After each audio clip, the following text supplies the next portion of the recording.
గత నెల రోజులుగా పశ్చిమాసియా దద్దరిల్లుతోంది. అమెరికా, ఇజ్రాయెల్ కలిసి ఇరాన్పై బాంబుల వర్షం కురిపించాయి. ఇరాన్ పని అయిపోయిందని, వాళ్ళ సైన్యం సర్వనాశనం అయిపోయిందని ప్రపంచమంతా అనుకుంది. కానీ సీన్ కట్ చేస్తే అమెరికా నిఘా వర్గాలు బయటపెట్టిన షాకింగ్ నిజాలు అమెరికా వెన్నులో వణుకు పుట్టిస్తున్నాయి. నెల రోజుల భీకర దాడుల తర్వాత కూడా ఇరాన్ సైనిక సామర్థ్యం సగానికి పైగా పదిలంగానే ఉందట. అసలు అమెరికా రాడార్లకు చిక్కకుండా ఇరాన్ తన ఆయుధాలను ఎక్కడ దాచింది? పశ్చిమాసియాను బూడిద చేయడానికి ఇరాన్ దగ్గర ఇంకా ఎలాంటి బ్రహ్మాస్త్రాలు మిగిలి ఉన్నాయి? వందల కొద్ది యుద్ధ విమానాలతో అమెరికా వేసిన బాంబులకు ఇరాన్ పైకి బాగానే దెబ్బతిన్నట్లు కనిపించింది. కానీ ఇరాన్ అసలైన బలం నేల పైన కాదు, నేల కింద ఉంది.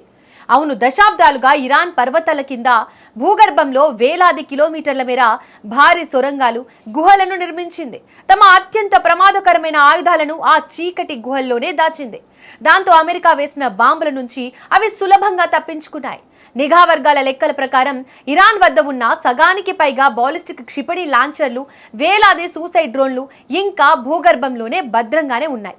అంటే ఇరాన్ కళ్ళు తెరిచి రివెంజ్ మోడ్ ఆన్ చేస్తే ఆకాశంలో డ్రోన్ల క్షిపణుల సునామీ రావడం ఖాయమే. గాల్లోనే కాదు, సముద్రంలో కూడా ఇరాన్ పవర్ ఏమాత్రం తగ్గలేదు.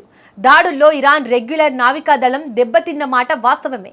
కానీ ఇరాన్ డిఫెన్స్ సిస్టమ్కు వెన్నెముక అయిన ఇస్లామిక్ రివల్యూషనరీ గార్డ్ కార్డ్స్ నావికా విభాగం మాత్రం ఇంకా ఫుల్ స్ట్రాంగ్ గా ఉంది. వాళ్ళ దగ్గర ఇంకా వందలు వేల సంఖ్యలో ఫాస్ట్ అటాక్ బోట్లు, మనుషులు లేకుండానే నడిచే సముద్రపు డ్రోన్లు ఉన్నాయి.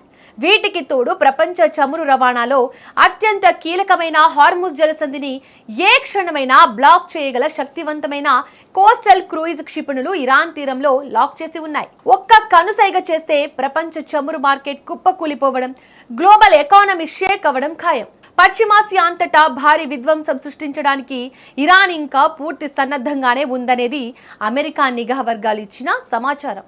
అంటే ఇన్నాళ్లు అమెరికా, ఇజ్రాయెల్ చేసిన దాడులు కేవలం ఇరాన్ పై పొరను మాత్రమే తాకాయి.